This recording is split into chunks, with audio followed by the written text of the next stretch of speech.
Hi everyone, as you can see, I am back in my office in Washington, D.C. It's been a short week, but we're back from August recess. And as you also know, I'm a member of the Appropriations Committee. And this week we jumped right back in and continued our work on the Appropriations Committee, marking up bills. As a reminder, since I did a video on this before August recess, but we're all getting back into the swing of things, and I've talked about the appropriations process, but this is how Congress funds the government. Every year, we can go through line by line, agency by agency, and look at the funding and even use it to tell agencies how to spend their budget, what to do with the money we give them. So each year, Congress has 12 appropriations bills that are used to fund everything from the military and veterans to agriculture and transportation and even education.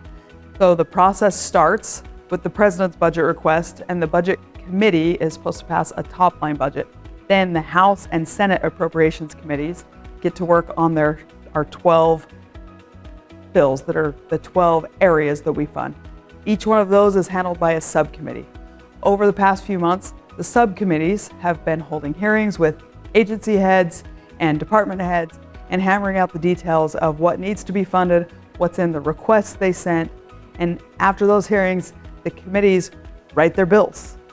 Then we mark them up in the subcommittees. That's all been done for weeks now. And then we mark up the full committee, where the entire Appropriations Committee sits together for hours, sometimes really late into the night, debating amendments and marking up the bills. That's what that means.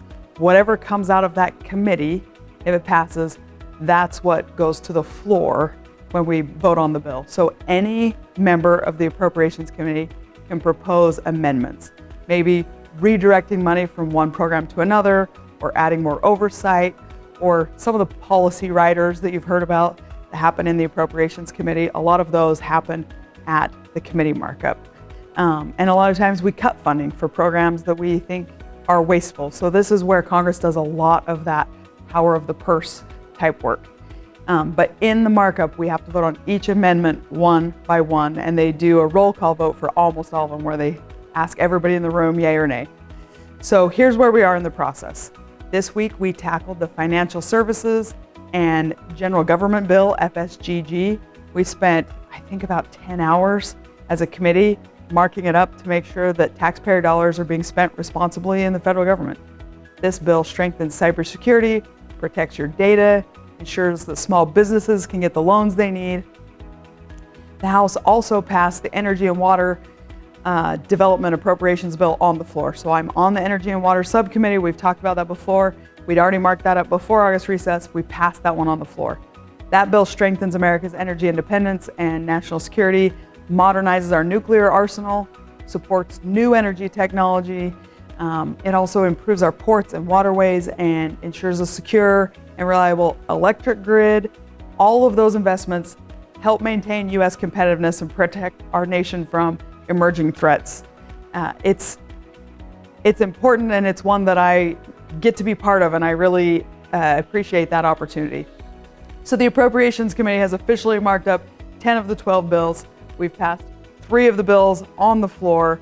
As we look ahead, our committee work is not slowing down. We're working hard to fund the government by midnight on September 30th. But we're also dependent on the Senate to do the same. The Senate's marked up 8 bills.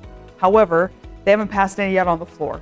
We need both chambers to be making progress, and the House only has 11 legislative days left this month.